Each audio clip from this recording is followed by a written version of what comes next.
The world is celebrating the International Day of the Disappeared. This day is designed to draw attention to the fate of people kidnapped or secretly imprisoned. And for Uganda, it's a day to remember those lost to one of Africa's most wanted men. CCTV's Isabel Nakiria reports. A mother's desperate cry for 3 lost sons.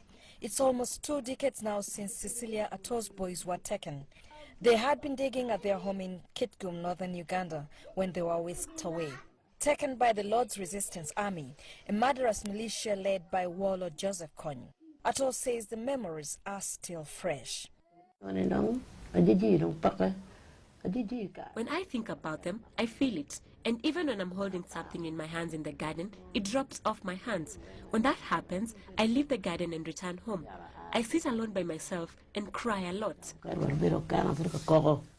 At 67, Ato has to support several grandchildren, some of whose parents died during the LRA conflict.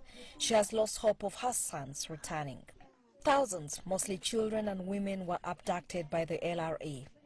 Many were killed, many forced to fight or to be sex slaves. The International Committee of the Red Cross estimates up to 10,000 people went missing.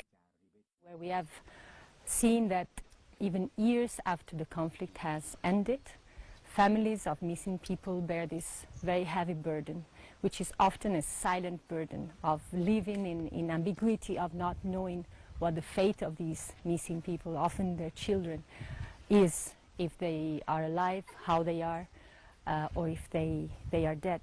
Some of those kidnapped did escape, but they struggle to settle with their families. Many are rejected because they are suspected of committing crimes with the LRA. The LRA kidnapped Vincent Atoya in 1996. He fought for them for a while before escaping. When I escaped from LRA captivity, I went and reported to government. Behind me here, the rebels stormed our home, abducted my mother and father and killed them. They also killed my 2 brothers. Many families here suffered at the hands of the LRA.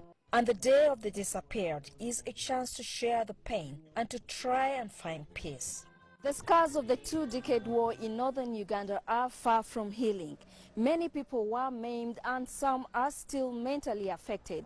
And though efforts to try and break their suffering have yielded some results, advocates say it will be incredibly difficult to resume a normal life. Isabel Nakiria, CCTV.